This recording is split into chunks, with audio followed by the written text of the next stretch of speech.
바나나를 먹으면 죽는 원숭이가 있다? 상상만 해도 웃음이 나요. 바나나 한 입 먹지 못하는 원숭이라니. 내가 생각해도 정말 한심하죠? 2018년에 나온 모 걸그룹의 바나나 알러지 원숭이라는 곡의 가사입니다. 원숭이와 바나나는 어릴 때부터 우리가 생각하는 연산에서 빠질 수 없는 소재였습니다. 따라서 우리는 원숭이를 생각하면 너무나 자연스럽게 바나나를 떠올리게 됩니다. 이런 우리에게 바나나 알러지가 있는 원숭이를 생각하라고 한다면 왠지 우스꽝스럽게 여겨집니다. 왜 우리는 원숭이 하면 바나나를 현상하는 것이 자연스러운 것일까요? 원숭이는 바나나를 좋아한다고 하는 이런 근거는 어디서 나온 것일까요? 실제로 대부분 원숭이가 바나나를 먹는 것은 사실입니다.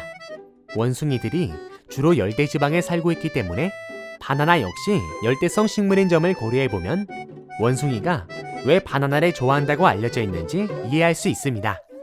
여러분은 과연 모든 원숭이가 바나나를 좋아할 것이라고 생각하시는가요? 놀랍게도 이것에 대한 정답은 아니다였습니다. 원숭이는 우리가 생각한 것보다 매우 다양한 종으로 나누어집니다.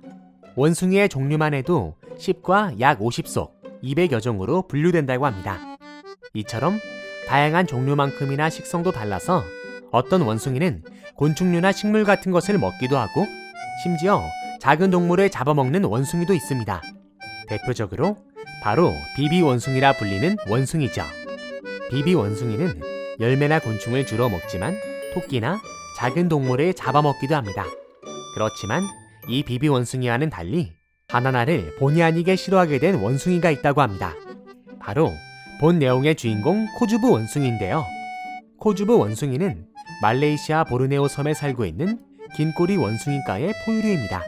이 코주부 원숭이에 대해서 조금 더 알아볼까요? 코주부 원숭이라는 이름이 붙은 가장 큰 이유는 원숭이를 보시면 알다시피 두툼하게 살찐 독특한 코 모양 때문입니다. 이 코는 신기하게도 소리를 지르면 우뚝 서고 화가 났을 때는 빨개진다고 합니다. 또한 신기한 점은 암컷이랑 수컷의 코는 뚜렷하게 차이가 난다는 점입니다.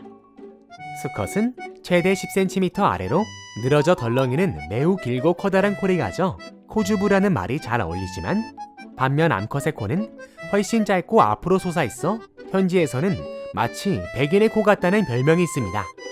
매우 강렬한 인상을 가진 코주부 원숭이. 인상만 보면 성격도 사나워 보이고 육식, 채식 모든 상관없이 잘 먹을 것처럼 보이지만 이런 코주부 원숭이가 싫어하는 음식이 바로 바나나입니다. 코주부 원숭이는 일반적인 원숭이와는 달리 바나나를 비롯한 잘 익은 과일은 싫어하는데 싫어할 수밖에 없는 이유가 있습니다. 놀랍게도 코주부 원숭이가 바나나를 섭취했을 경우 최악의 상황으로는 죽을 수도 있다고 합니다. 따라서 동물원에서도 함부로 코주부 원숭이에게 바나나나 과일류를 먹이로 주면 절대 안 된다고 합니다. 일반적인 원숭이들이 바나나를 매우 선호하는 것과 매우 상반된 코주부 원숭이의 식습관은 정말 당황스럽기도 한데요. 잘못 먹으면 죽음까지 이르게 한다니 무엇이 그들에게 바나나를 거부하게 하는 것일까요? 코주부 원숭이 뱃속에 비밀이 숨겨져 있습니다.